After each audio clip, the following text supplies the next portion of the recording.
Welcome into It's Just the Show. I'm your host, Jay Stone, and with me, as always, is Cory Champney.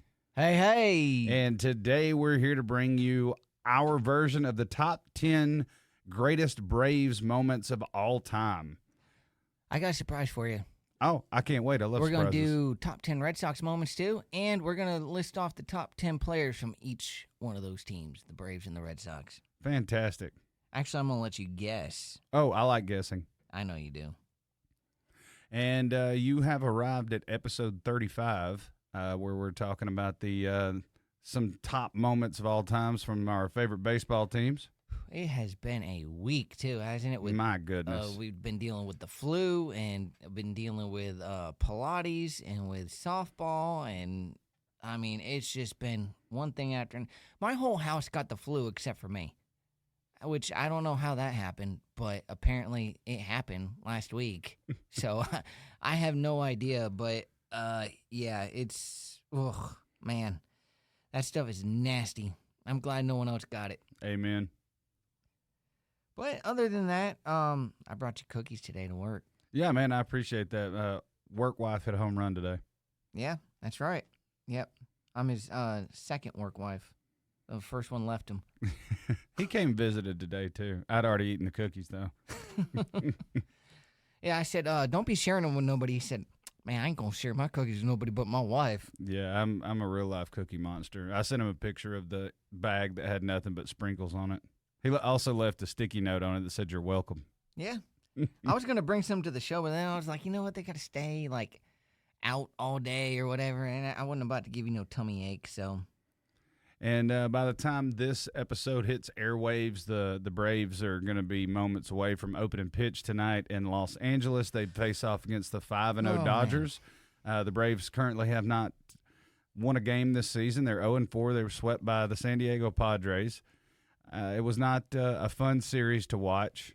There were moments of, old, getting to see some deep shots from Austin Riley and Ozzie Albies and Kelnick. But so far, first 4 games of the season, not going to make the list we're talking about. First 2 games, if there's anything to take away from it, the starting pitching has looked phenomenal. It's the bullpen, one guy who's no longer on the team now. They DFA'd him for Jesse Chavez, who, welcome back, by the way, 41 years old. I can actually say that there's a guy on the Braves that's older than me. Good. But it's Hector Neris gave up like 3 runs in the first game. That's what cost him. Then they had another bullpen guy come in and cost him game 2. And then game 3, same thing. Bullpen came in, cost him. And then game 4, it was really no chance. It was just like their bats died. I always see that with the Braves. They'll start out a series really, really strong, and then when it's getaway day, it's just like they just go up there and they just swing.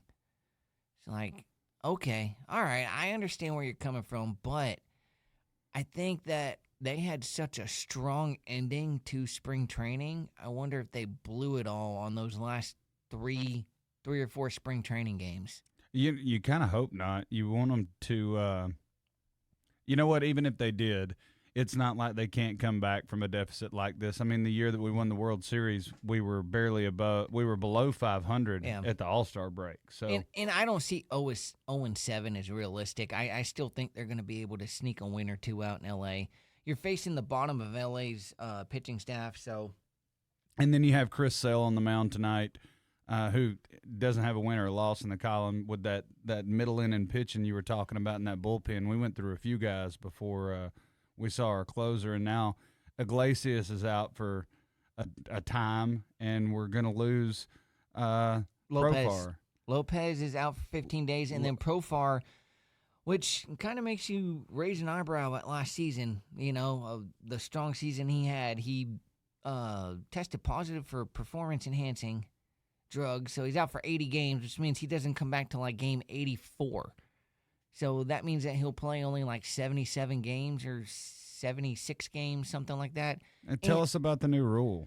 So the new rule is any player that's busted for performance-enhancing or suspended for performance-enhancing drugs cannot participate in the postseason. So they can help them get there, but then they can't participate in it. But a lot can happen between now and the postseason. They could go out, they could get another player.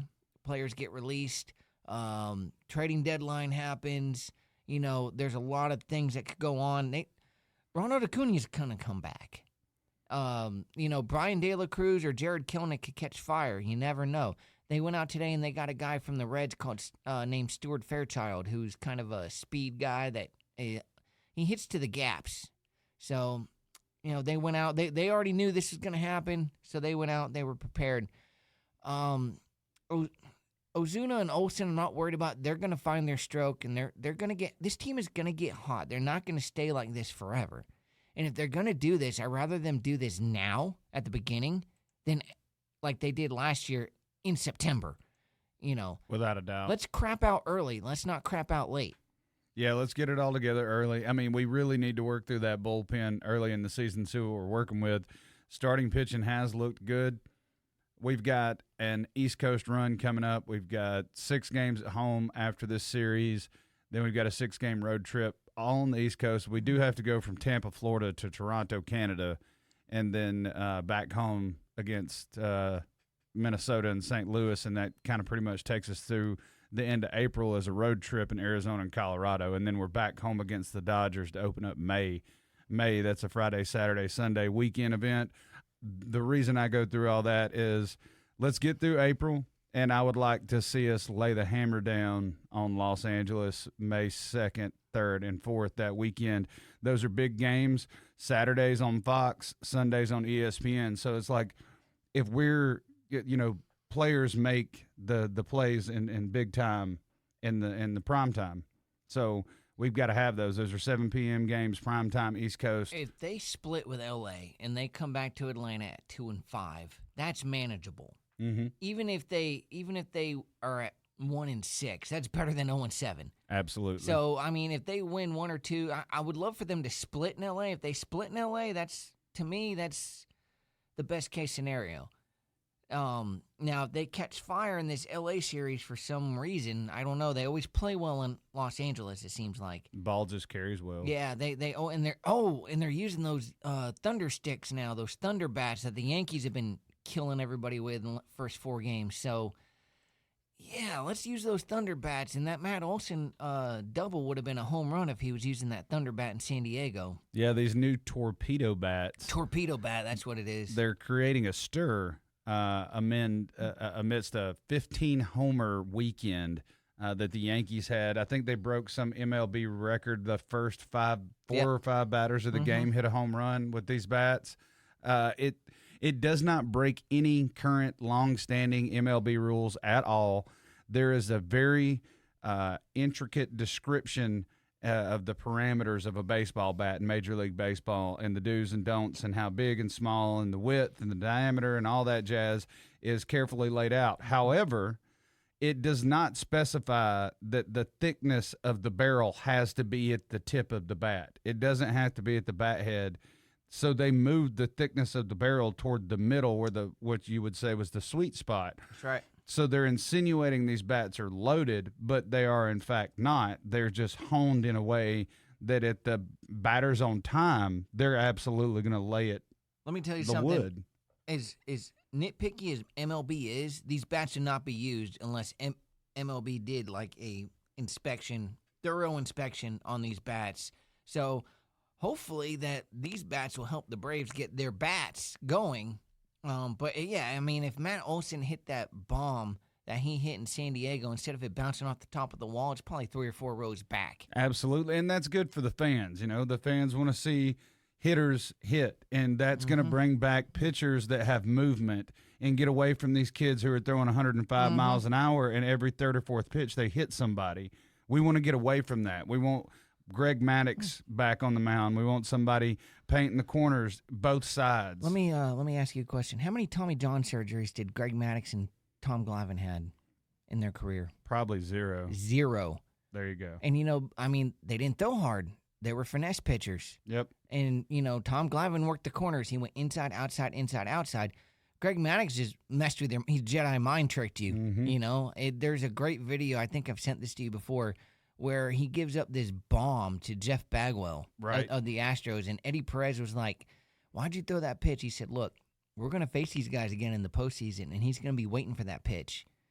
And, next time, he's not going to deposit it into the seats. So he had him thinking that pitch the whole time, and then he goes and he throws a bunch of other stuff to him, and he has him off balance. Mm-hmm. But he remembered that from 3 months. He was thinking 3 months ahead. We're going to be in the postseason. We're going to face these guys again. Yep. It's incredible the way he would pitch. And anyways, speaking of Maddox, let's get into the top 10 Atlanta Braves of all time. I want to see how well you could guess. You want to go from number 10 all the way up to 1? Or no, you know what? Just throw out names. Okay. So these are moments or players? Oh, these are going to be the players. All right. So top 10 Braves of all time. Yeah, and if you throw out the names, I'll tell you what number they sit at. And that way we can go ahead and knock these out. Let me get a pen so we can. All right. Let's go. Chipper Jones. Chipper Jones is number 2. Tom Glavine. Tom Glavine is number 4. Greg Maddux. Maddox is number 3. Andrew Jones. Andrew Jones is number 10. Whoo, I got nervous. All right. Hank Aaron. Number 1. Mm-hmm. Mm-hmm. You would imagine so. Mm-hmm.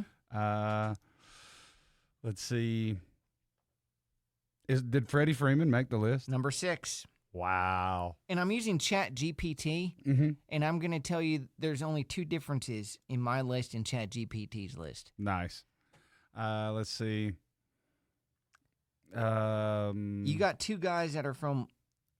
You got one guy that Chat GPT put on here that was actually a Milwaukee Brave, and then you have an older guy.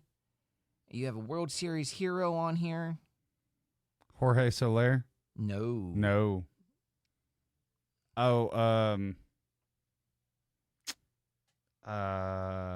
Is Dale Murphy on the list? Yes, Dale Murphy's number 8, which I had him higher.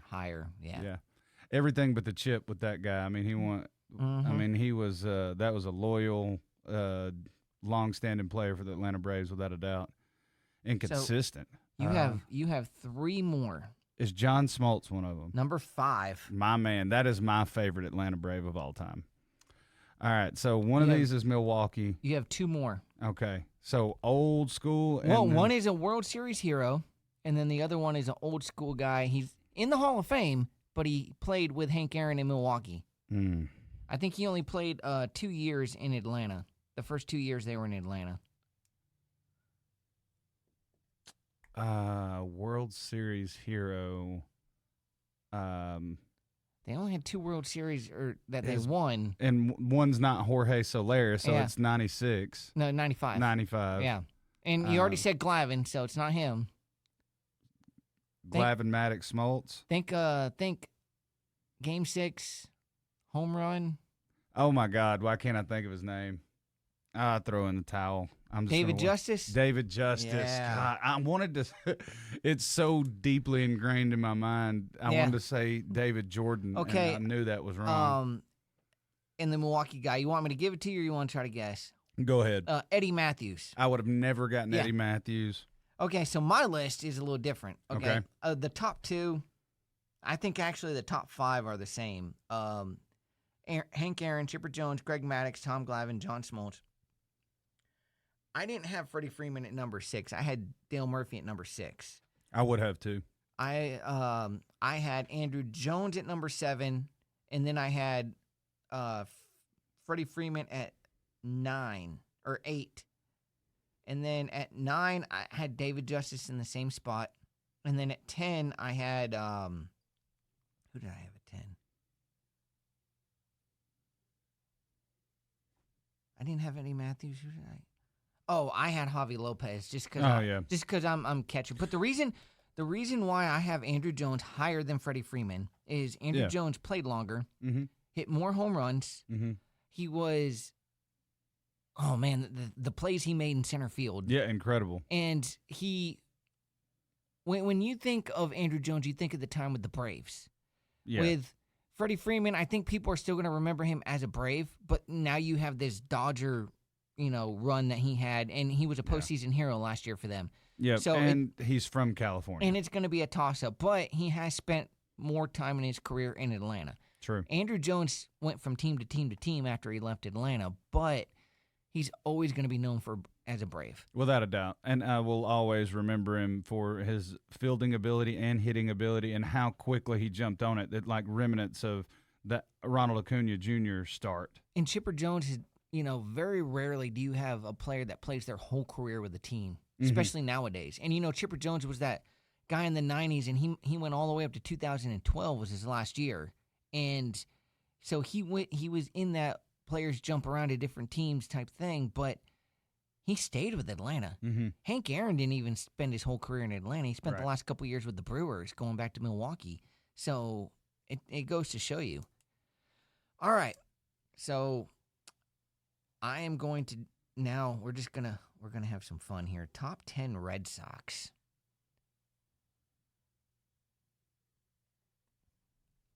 There's a couple of gimmies on here.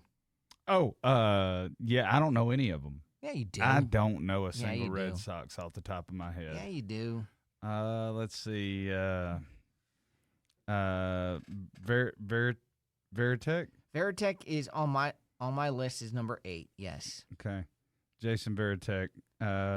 Big stamp on the playoffs. Yeah. That 1 year. 04? Was he in that one run? Mm-hmm. Yeah. I imagine there's a lot of 04 players in this list. There's a couple. There are a couple. Think of the hero of that 04 ALCS. Man, I can see his face, but I really just am drawing a straight blank on names. David. All right. Let me just read them off. Number 1 is the greatest hitter of all time, and I dare anybody to challenge this. Last guy to ever hit 400 in a season. Pete Rose didn't even do that. I'm talking about Ted Williams. Okay. Played 22 years in Boston, but look at this. He missed 4.5 with World War II in Korea. Oh, wow. So he would have played like 27 years in Major League Baseball. And he said his goal was to play 30 years in Major League Baseball. So his stats would have been even more incredible had he not missed that time. Babe Ruth is number 2. Oh, yeah. He won 3 World Series with Boston. Let's not forget that. Yep. And not only that, he was at the time Shohei Ohtani because he was pitching for the Red Sox. And on the days he wasn't pitching, he was playing right field. Number 3 is Big Papi, David Ortiz. Number 4 is Carl Yastrzemski, whose grandson right now, Mike, plays for the San Francisco Giants. Number 5 is Pedro Martinez. Number 6 is the Rocket, Roger Clemens. Number 7 is a Hall of Famer, Jim Rice. There's a famous picture of Jim Rice. He fouled a ball off, and it hit a kid in the stands. Oh. And he runs into the stands and grabs the kid and takes him to the medical people. Really? Yeah, you can look that up online. It's a famous picture. Number 8 is Jason Veritek. Number 9 is Dwight Evans. And then number 10, this guy was one of the greatest catchers of all time, and he would have been higher if it wasn't for Veritek, but he's famous. We're going to talk about one of his moments later, but Carlton Fisk. So, all right, now let's get into top 10 Atlanta Braves moments. Are you ready? All right, I'm going to say yes. Maybe we can play some of these clips for the people. We'll start at 10, work our way down to 1. Number 10 is the 1982 season, where they started out the season. We talked about them starting this season out 0-4. Well, that season they started out 13-0. Ooh. But the 12th win was a walk-off win. Against the Cardinals? I'm not sure who it was, but it might be that. I know it was Caudell Washington. No, that's the NLCS. The Braves, just put in Braves 12th win, 1982. Let's see. It should come up. That's the pennant. That's the Braves walk-off in the 12th. Oh. 12 straight wins right there against was it the Reds? Yeah. Cincinnati Reds. Yep. 1-0 pitch. One run hit center field. Here comes the throw. Safe. Brave win. Can you believe it?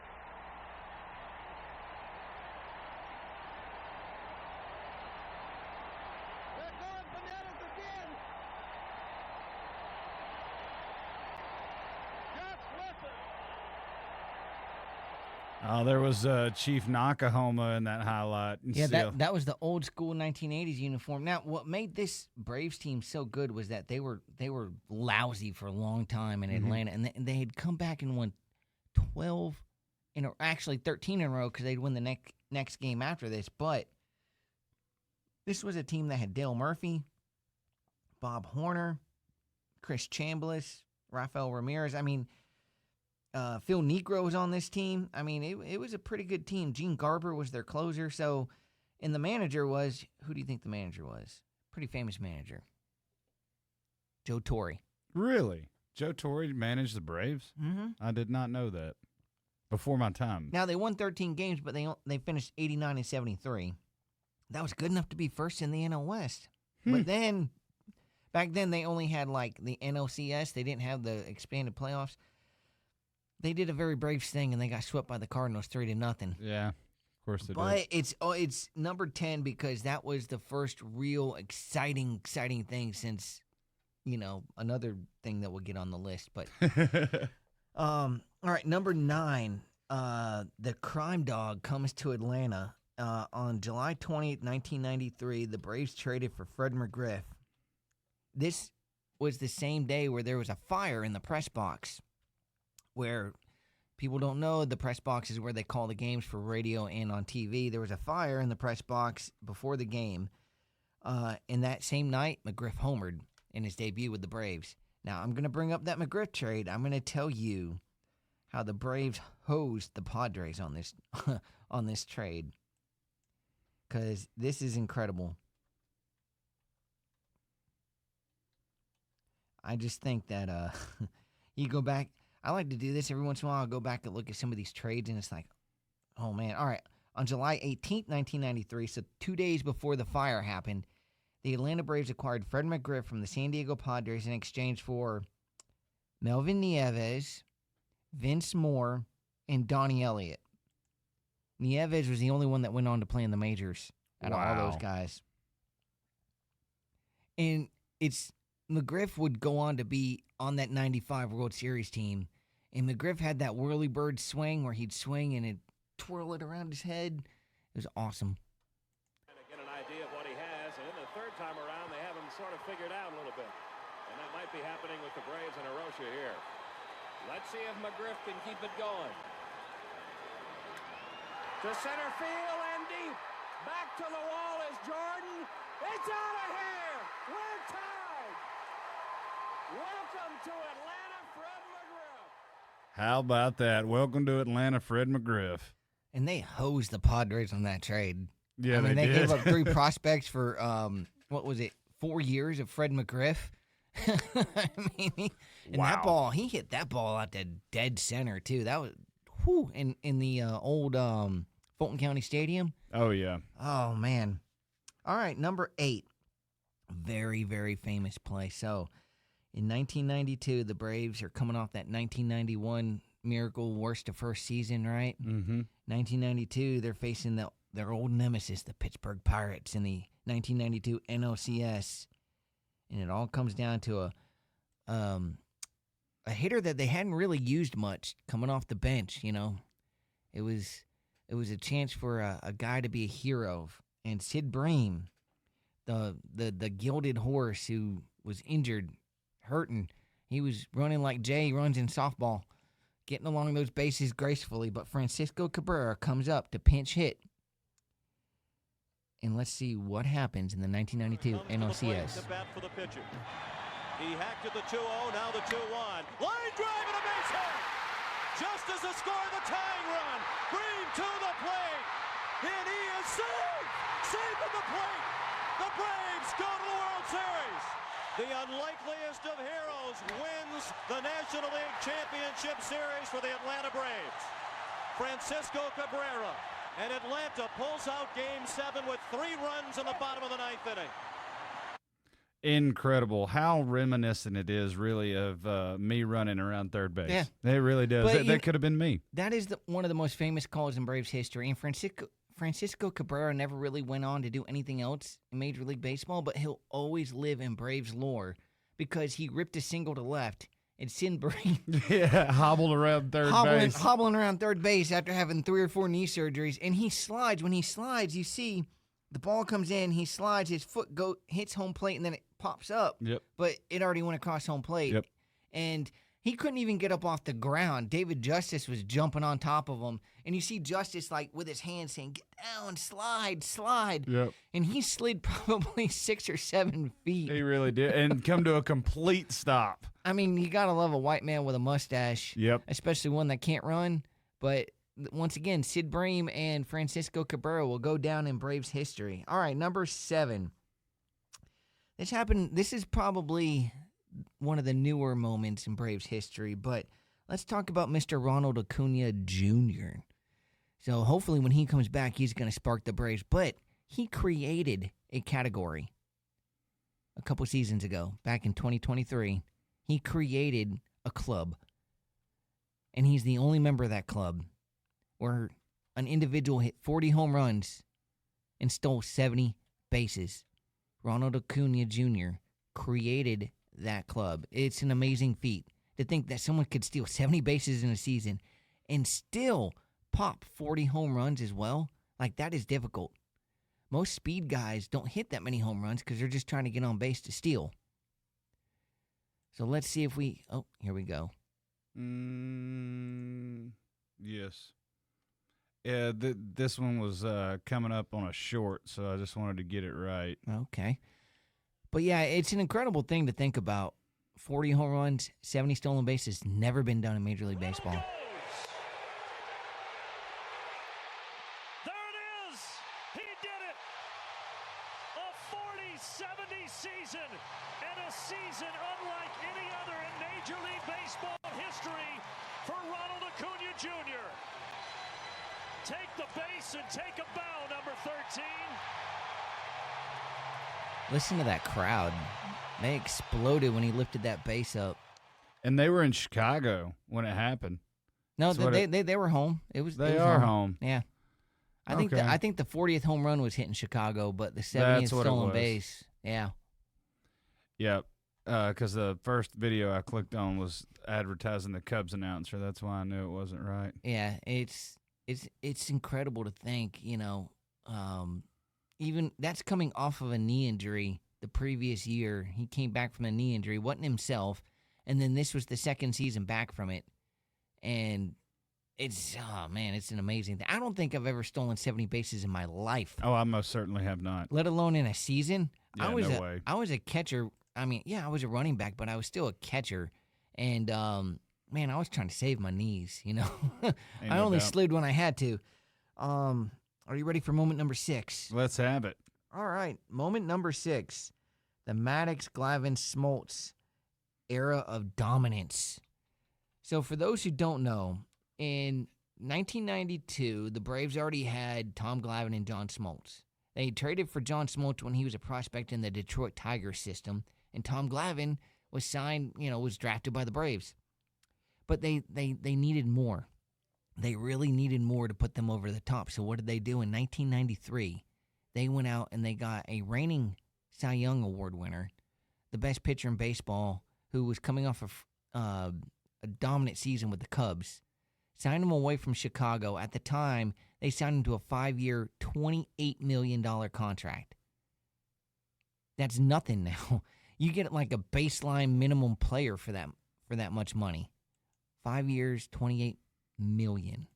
That's incredible. But you know what they called them in Atlanta at the time? The Fab Four? That's right. It wasn't just power that drove the Braves as they welcomed former Chicago Cub Greg Maddux to a formidable pitching rotation that already included Tom Glavine, John Smoltz, and Steve Avery. 4 fabulous pitchers who were just as fabulous as expected. For starters, Maddux won 20 for the second straight time, and he led the league with a 2.36 ERA. There is the best pitcher on the planet, Greg Maddux. He is a treat to watch operate. The same might be said of Tom Glavine. He became a 20-game winner for the third consecutive season and was never better than down the stretch, winning 8 of his last 9. See that curveball? Sick, nasty. The youngest of the 4, Steve Avery, went 18-6, and like the other 3 starters, worked more than 200 innings. He would have never got hurt. What a job by Yeah. 23-year-old. And if he was on any other team, he would have been a number 1 guy. Oh, for The sure. Braves were further bolstered by John Smoltz' 15 victories, and after catching the Giants, they went to the final day of the season all tied. And the incredible thing is, so John Smoltz lasted the longest out of all of them. But he's the only pitcher to have, 200 wins and 150 saves? Yep. Only pitcher in Major League history to ever do that. And it was that voluntary, sacrifice he took to the starting rotation to become a reliever and became the most feared reliever in Major League Baseball. And at the time when they made that video, which was probably mid-'90s, Tom Glavine's coming off his 3rd consecutive 20-win season. You got to think, 3 Hall of Famers. Yep. Maddox, Glavine, Smoltz are all in the Baseball Hall of Fame. Now, Glavine's my favorite because we were born in the same hospital, Emerson Hospital in Concord, Massachusetts. So he was always my favorite as a kid, too. In fact, like, for the longest time, I wore number 47 when I played baseball, and then I switched to number 12 because, the GOAT, Tom Brady. But for the longest time, it was 47, and I had to fight for it because they didn't want to give a catcher number 47. Of course. Because it was a pitcher's number. So I was like, no, I'm getting that number. So, but think about it, that this group only won 1 World Series. Yeah, that's incredible. Blows my mind. I mean, the competition they were going up against was also incredible. So in 91 and 92, it was Glavine and Smoltz and Avery. But then in 93, Maddox came along. They didn't make it to the World Series that year. They lost to the Phillies in the NLCS. Then 94 was the strike. 95, they come out. They win the World Series against a very powerful Cleveland Indians team. We might be talking about that later. And then in 96, they lose the World Series to the Yankees. 97, they don't go because of the Marlins. In 98, they don't go because the Padres beat them. And then in 99, they go again, and they get swept by the Yankees. So, Very Atlanta. but think about it. They just dominate in the regular season. Number 5, in 2005, this team got off to a really, really slow start, but they heated up right before halfway through the year, about June. They heated up and got hot, and they won the 14th consecutive division title from 1991 to 2005. They won either the National League West or the National League East. They switched to the East in 94. So, no, they switched to the East in 93 when the Rockies and the Marlins came in. So they switched to the Eastern Division, but they were in the NL West, so they're NL West champions in 91 and 92. And then from there on, they won it every year except 94 because of the strike. There was no postseason or anything like that. They were actually in second place when the strike happened. They were like a couple games behind the Expos. But they won 14 consecutive division titles. That's unheard of. In 2005, when they clinched the division, that's the first time a team had won 14 in a row. We don't have that clip. I mean, it's probably a hard one to find. But the moment is there. And to think John Smoltz is still on that team in 2005. All right, number 4, 1991. They went worst to first. This was the team that the previous year had only won like 60-something games. And in 1991, they turned it around. They turned it around so much that they went all the way to the World Series. They took the Twins, the Minnesota Twins, down to the wire all the way to Game 7, but it still wasn't enough for the Atlanta Braves. This Atlanta Braves team was 94 and 68, first in the NL West. Wow. And the previous year, they were 65 and 97. And Bobby Cox took over the team halfway through the year in 1990. 1991 was his first full year back with the Braves. And they beat Pittsburgh in 7 games in the NLCS to go to the World Series, and they lost in 7 games to the Minnesota Twins. And this was probably the least powerful Braves team, but they still had guys like Terry Pendleton, who won the MVP award that year, playing third base. They had a young 25-year-old David Justice. They had a young 26-year-old Ron Gant. They had Sid Bream playing first base. They had Otis Nixon coming off the bench. The guy stole 72 bases, and he wasn't even their starter all year long. But unlike Ronald Acuna, he hit 0 home runs. Just stole 72 bases. That's good stuff. Here it is, a report from TBS. From the field, the stadium's giant screen relaying the pennant-clinching news from San Francisco. Final, Giants 4, Dodgers nothing.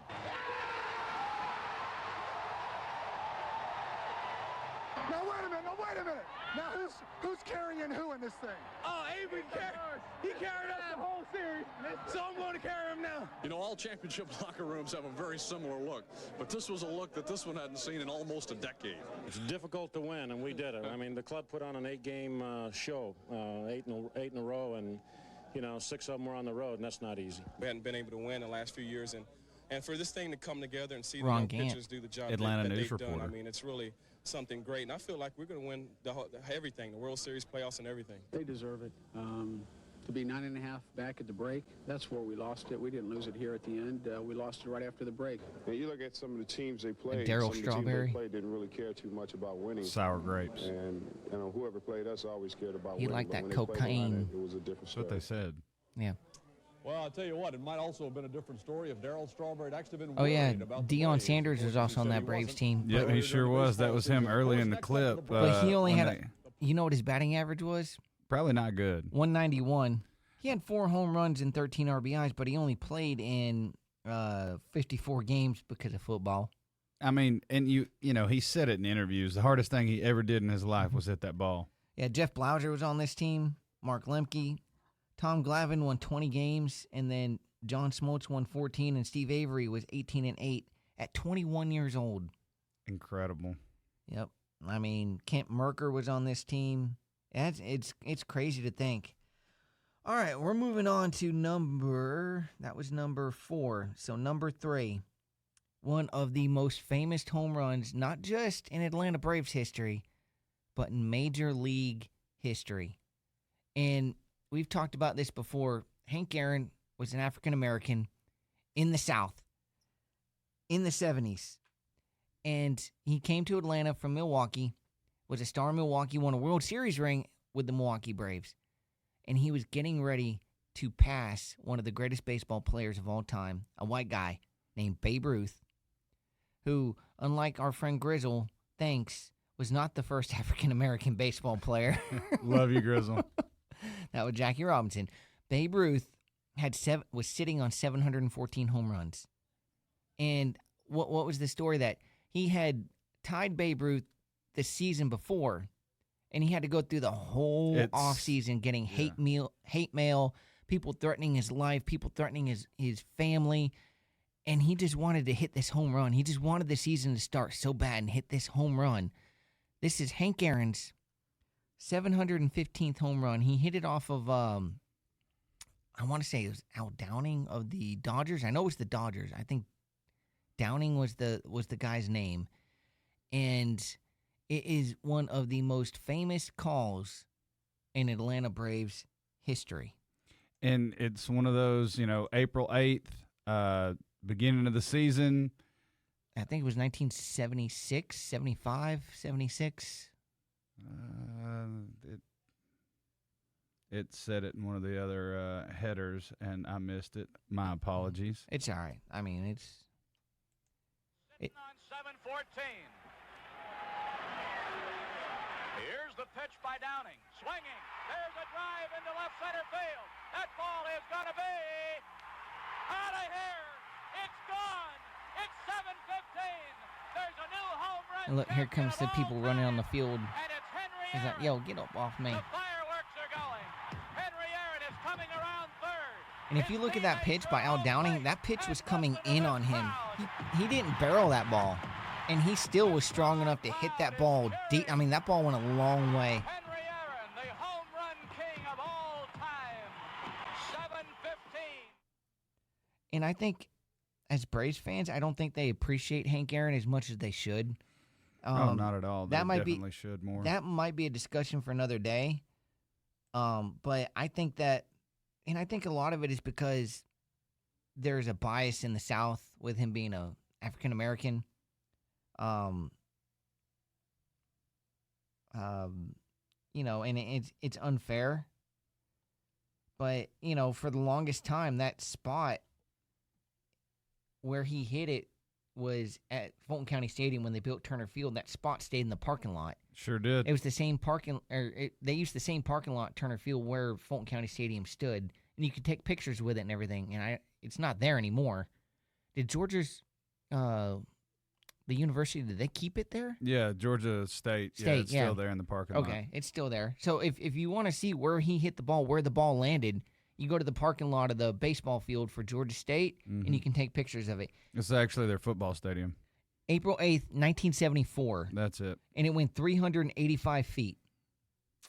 So it looked like it went further than that, but it was 385 feet. All right, number 2. Let's talk some World Series. The 1995 Atlanta Braves World Series. The MVP was Tom Glavine.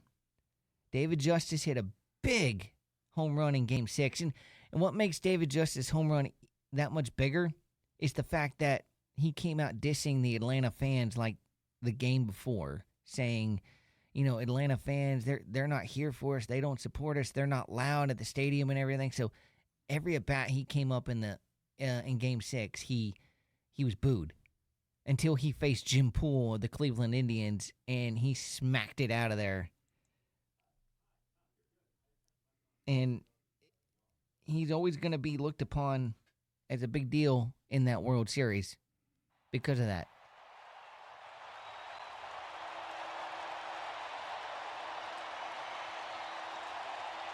Dave Justice, all is forgiven in Atlanta. Bob, it's okay to talk the talk if you can walk the walk.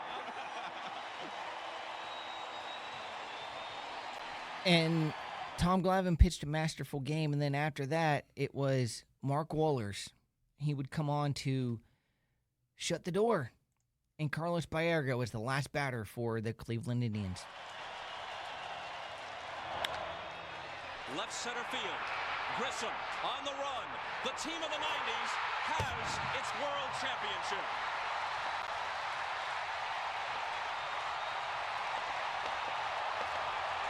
I mean, they knew it in 95 that it was the team of the 90s. I mean, they would continue to, break milestones and stuff for regular season victories throughout the rest of the 90s after that. The greatest thing my mom ever did in my childhood, she never let me miss school. She let me miss school for their parade. Because I remember we stayed up watching the World Series, and, Tom Glavine was my guy. I had a Tom Glavine jersey. Yep. And so we had just moved to Georgia in 1993. So I didn't get the Red Sox game, so I became a Braves fan because you could watch them.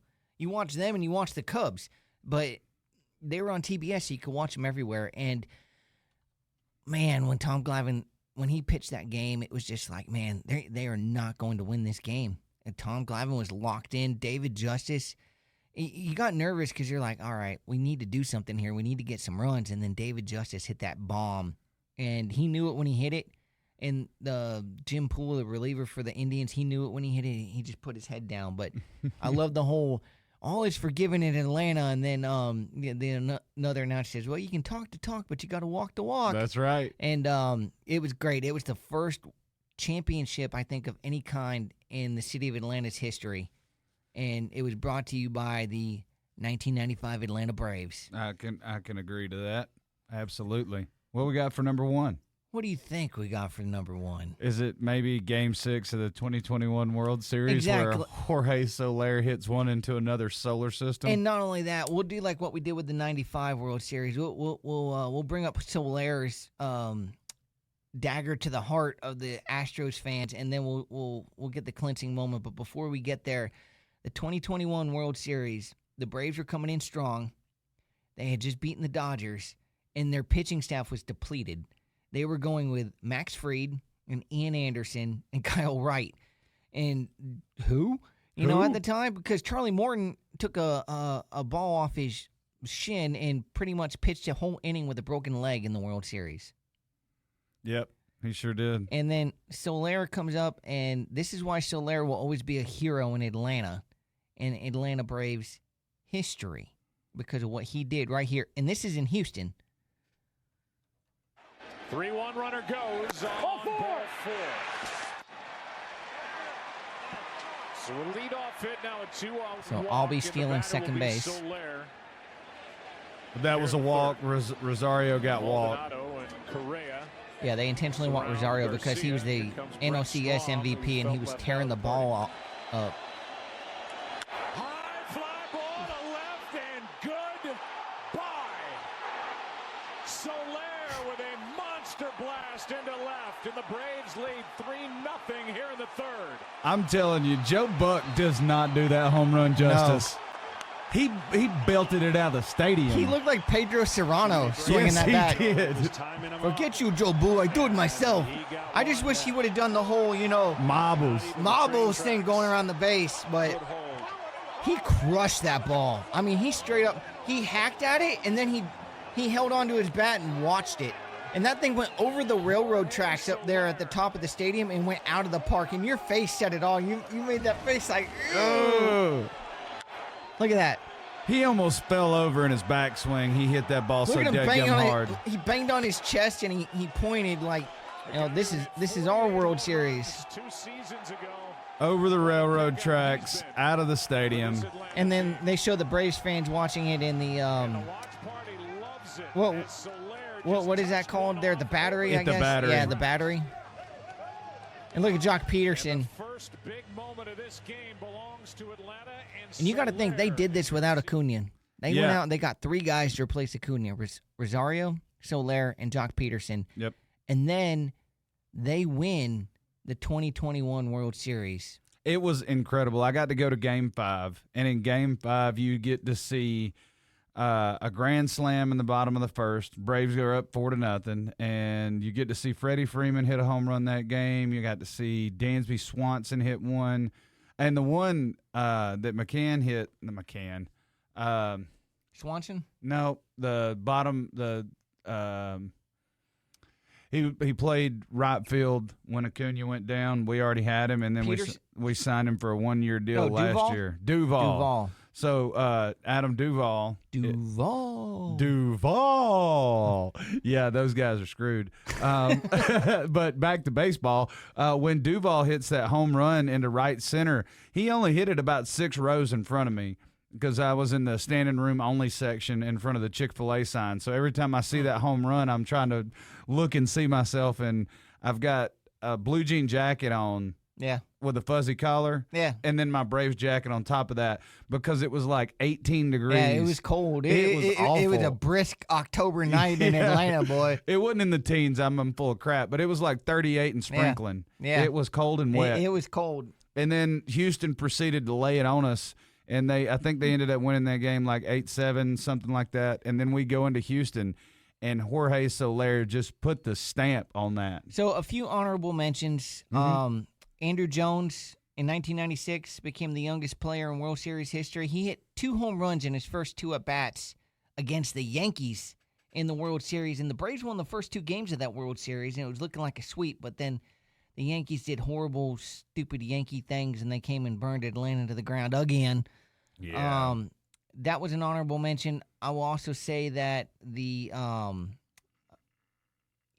put the whole entire 1995 team on there. You can put the Braves 2021 postseason run, the whole thing. The Acuna Grand Slam in 2019, you could put that one on there because the funny thing about that was ball 4 was actually called a strike. Mm-hmm. Walker Buehler threw that ball, and it was high. It was really high. It was actually ball 4, and the bases were loaded, and everybody in that stadium was like boo because he got a strike call. The very next pitch, he was throwing a get-me-over fastball, and Acuna launched it. He sent it over to over the seats.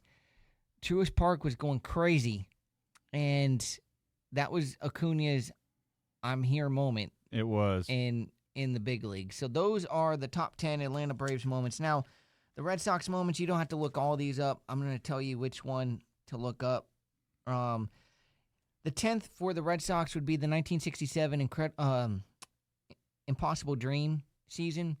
It was a team that no one expected to win because they were horrible.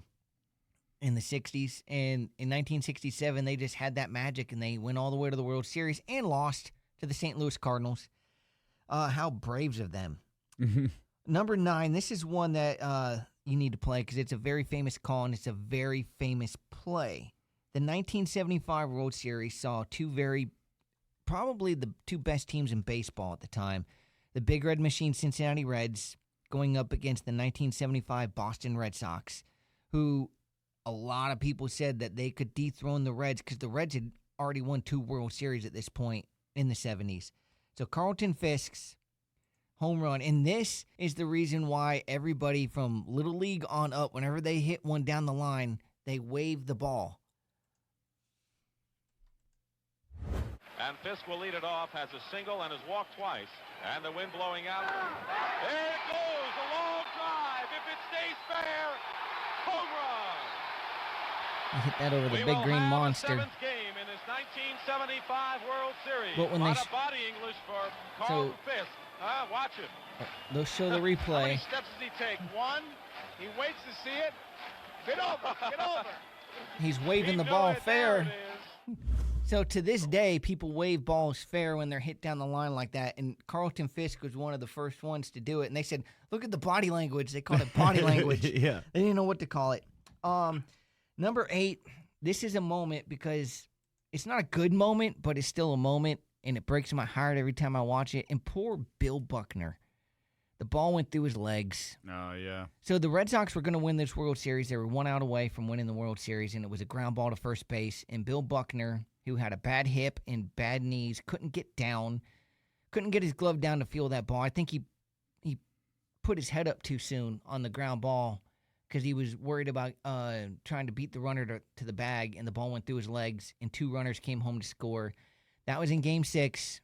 A lot of people think that was what won the World Series for the Mets. It wasn't. That was Game 6. Game 7 was played 3 days later because of weather at Fenway Park, and the Red Sox lost with Roger Clemens on the mound. Yeah, I heard about that one a lot when I was a kid. I was only like a year old when that World Series happened, so I don't remember. Number 7 was Ted Williams' final at bat. You know what he did in his final at bat in 1961? No. He hit a home run. Oh, of course. In his last home run. And there is a red seat to this day in Fenway Park. All the seats are green, but there is a red seat in right field, pretty deep, where that ball landed. That's cool. So if you go to Fenway Park and you see all these green seats and you happen to sit in a red seat, that is a famous seat. So enjoy that moment. Number 6 is the 2007 World Series. This was the one where they beat the Colorado Rockies, a young, hard-hitting Colorado Rockies team, dominated them. This is probably the most famous quote of all time. So in 2013, the Boston Marathon bomb happened where they blew up a bomb at the finish line, and a lot of people got hurt. There's some people that died. They found the dude hiding out in someone's boat in their driveway, and he was, he was hurting pretty bad.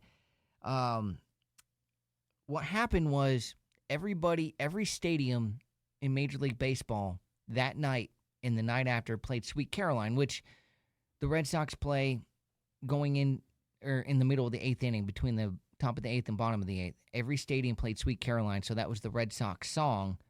So they would do the 7th inning stretch, but then the 8th inning between innings, they would play Sweet Caroline. Every stadium played it.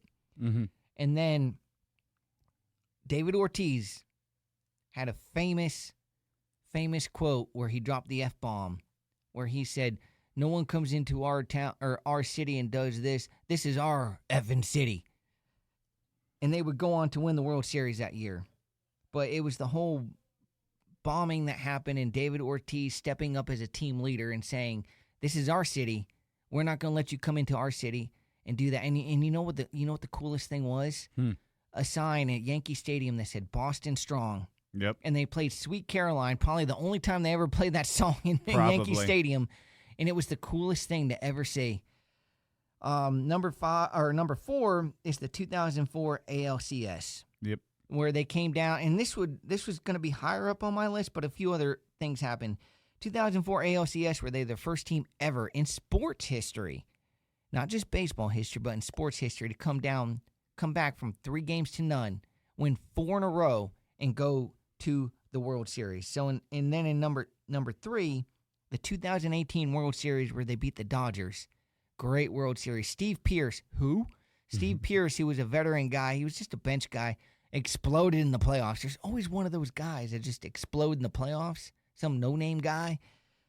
And they ended up winning the World Series, and and Steve Pearce was the MVP. Number 2, the sale of Babe Ruth to the New York Yankees to fund the worst play ever written by man, No Nanette, piece of garbage play that I will never, ever, ever see in my entire life.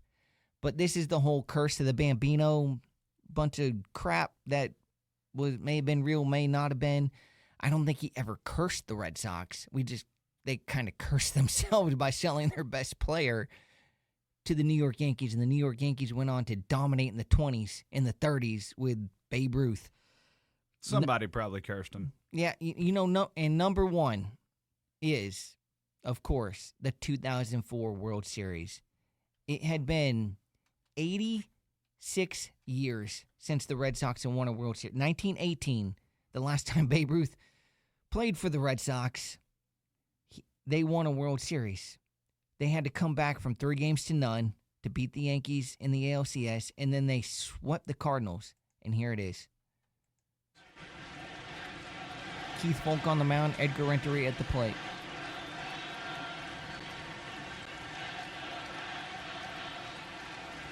Just stadium noise and us.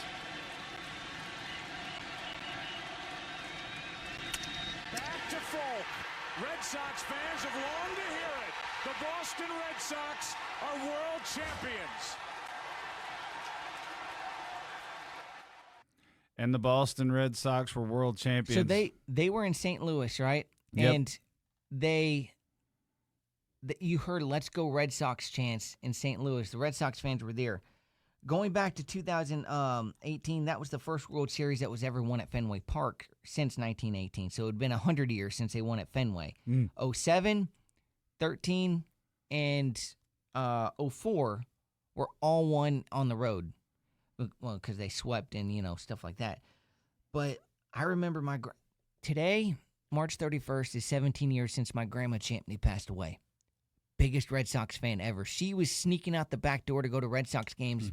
My grandpa had his pinstripe suit on. He had some flowers. He had that pinstripe hat to match. Came sauntering up to their doorstep, knocked on the door. There she is sneaking out the back, going out the back alley to get in a car with her friends to go to Fenway Park to watch the Red Sox. She has old game programs from the 40s and 40s, from when she was a teenage girl going to see the Red Sox. She got to see Ted Williams play in person. Wow. And I got to hear those stories. She got to see this World Series. So she got to see the Patriots win a couple Super Bowls. She got to see this World Series. And me and my dad, we were in his living room down in Orlando, and I'd come over just to watch this. We're like, are they going to do it? Let's not delay it. Let's just get the sweep and get this World Series over and done with. And when that ground ball to Keith Folk was hit, and he pitched it off to Doug Minkiewicz at first, my dad and I've never seen my dad jump so high. He had like a 10-inch vertical that day.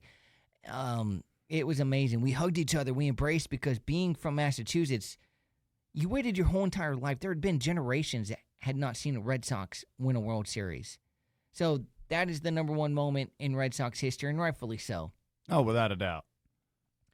So any other Braves moments you want to mention? Any other Braves players that we feel like we need to mention? I feel like Ronald Acuna Jr. is on the rise. A few more years of doing great things, and he'll be on that top 10 list. I don't think we left anybody out. I think some honorable mentions from the 90s were like a guy you mentioned at 10, Javi Lopez, Rafael Furcal. There were some guys that did some great things, but nobody stood out like the 10 we listed. I think you could put Phil Niekro in there just because he's in the Hall of Fame, and he was a knuckleballer, played for like 25, 26 years, something like that. I think that you can make an argument maybe for Brian McCann, or Jeff Francoeur. I mean, they didn't spend their whole careers here, but they left a footprint. Yep, for sure. I think you could, people will argue Freddie Freeman, but he deserves to be in there. I think you could mention some guys like, you could possibly mention a Fred McGriff if you wanted to. But you cannot go without your 1 and 2 being Hank Aaron and Chipper Jones. Oh, without a doubt. Yeah, those are the two iconic players in Braves history. 2 different generations, but those are going to be and I think this generation will have Ronald Acuna Jr. Oh, yes. So you're going to have Hank Aaron, Chipper Jones, and Ronald Acuna Jr., which will be your 1 through 3. Yep. And interchange them. But in my opinion, until anybody on the Braves surpasses Hank Aaron's 715, he will always be the number 1 player in Braves history, in my opinion. And I just don't see it happening. No. I mean, statistically speaking, you've got to hit so many home runs for so long. Do you know he never hit over 40 home runs in a season? He hit 40 a couple of times, but he never hit over 40 home runs in a season. That's insane. That's what makes it even more special. Mm-hmm. It's not like he had one breakout year or 4 or 5 great years. Yeah, even Babe Ruth had 62. Yep. Or 61.